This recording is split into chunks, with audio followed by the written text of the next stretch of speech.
สวัสดีค่ะวันนี้เนี่ยนะคะเราก็จะมาพูดถึงนะคะสำหรับเรื่องราวนะคะของทางด้านคณะหมอลำเสียงวิหกนั่นเองนะคะสำหรับช่วงนี้นะคะเราก็จะเห็นได้เลยว่าคิวงานของทางคณะหมอลำเสียงวิหกเนี่ยก็เรียกได้ว่าแน่นมากๆเลยนะคะเจ้าภาพเนี่ยก็ต่างจับจองนะคะผลงานของทางด้านคณะหมอลำเสียงวิหกนะคะคิวงานต่างๆก็เรียกได้ว่าแน่นจริงๆแล้วทุกครั้งเนี่ยนะคะที่ได้มีการไปออกงานนะคะก็จะเห็นว่าฟีดแบ็กนะคะของแฟนๆเนี่ยก็คือเยอะจริงๆนะคะ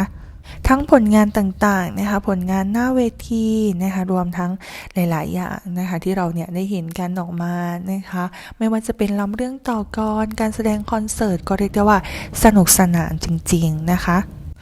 ซึ่งอย่างล่าสุดเนี่ยนะคะก็ได้มีการอัปเดตงานออกมานะคะซึ่งงานครั้งนี้เนี่ยนะคะอย่างที่เราเห็นกันว่าทางด้านคณะหมอลำเสียงวิหกนอกจากจะมีในรูปแบบของเวทีหมอลำเรื่องต่อกรแล้วเนี่ยนะคะก็ยังมีทางด้านของรถแห่นั่นเองนะคะเหมือนว่างานครั้งนี้ก็เป็นอีกหนึ่งงานนะคะที่เราเนี่ยได้เห็นนะคะทางด้านคณะหมอลำเสียงวิหกเนี่ยก็ภูมิใจมากๆเลยนะคะโดยงานในครั้งนี้เนี่ยนะคะก็เป็นงานนะคะที่หลายๆคนเนี่ยก็ได้มีการติดตามนะคะแล้วก็ส่งกำลังใจนะคะให้กันเนี่ยแบบว่าเยอะมากๆเหมือนว่าครั้งนี้เนี่ยนะคะก็จะเป็นงานร่วมอุปสมบทนะคะของทางด้านครูเบลอลังการโชว์นั่นเองถ้าใครที่ติดตามทางด้านคณะหมอลำเสียงวิหกมาเนี่ยก็น่าจะรู้จักครูเบลอยู่แล้วแน่นอนนะคะเพราะว่าครูเบลเนี่ยก็เป็นคนร่วมทำโชว์ร่วมคิดท่าทางท่าเต้นการแสดงต่างๆเนี่ยให้กับทางคณะหมอลำเสียงวิหกเนี่ยมาตั้งแต่เปิดวงแรกๆจนมาถึงตอนนี้นะคะก็เรียกได้ว่าอยู่กับทางคณะหมอลำเสียงวิหกเนี่ยมาอย่างยาวนานจริงๆนะคะแล้วก็ทั้งบอสนุแล้วก็บอสนกก็ต่างให้ความเคารพนะคะแล้วก็รักครูเบลมากๆเลยนั่นเองนะคะแล้วก็ครั้งนี้ถือได้ว่าเป็นงานสำคัญนะคะของครูเบลอีกครั้งหนึ่งเนี่ยนะคะทางด้านบอสนกกับบอสนกเนี่ยนะคะก็เรียกได้ว่ามีการบอกว่าพูดถึงนะคะโดยครั้งนี้เหมือนว่าจะเป็นโพสต์ของทางบอสนกนะคะที่ได้บอกว่า19ตุลางานบวชคุณครูเบลนกกับนกร่วมกันช่วยงานครูผู้ร่วมสร้างบ้านเสียงวิหกมาด้วยกัน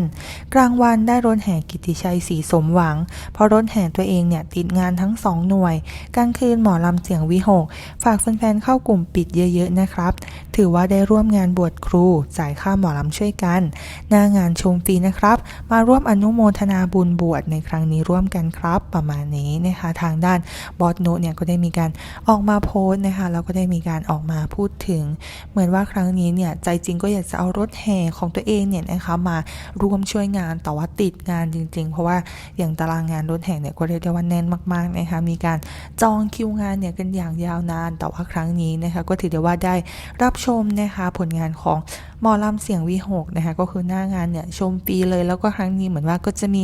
กลุ่มปิดนะคะที่ได้มีการบอกว่าแสดงหมอลำเสียงวิหกนั่นเองนะคะแฟนๆนะคะก็สามารถไป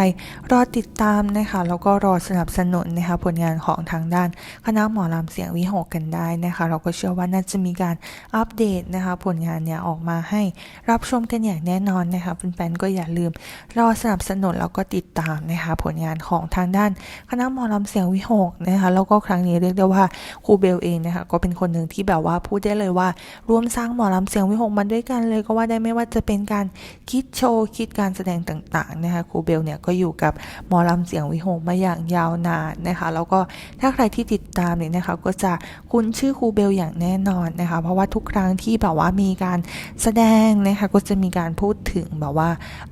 ครูเบลเนี่ยอยู่ตลอดเลยนะคะแล้วเราก็เห็นผลงานนะคะไม่ว่าจะเป็นลำเรื่องต่อกรโชว์ต่างๆนะคะการแสดงของแดนเซอร์ท่าเต้นต่างๆก็ล้วนผ่านฝีมือครูเบลมาแน่นอนนะคะและนี่แหละค่ะก็ถือได้ว่าเป็นเรื่องราวที่เราได้มีการอัปเดตเราก็ได้มีการมาพูดคุยกันนะคะสำหรับใครที่มีความคิดเห็นยังไงนะคะเกี่ยวกับเรื่องราวนี้เนี่ยก็สามารถแสดงความคิดเห็นพูดคุยกันได้นะคะแล้วก็อย่าลืมกดไลค์กด Subscribe เป็นกำลังใจให้ด้วยนะคะ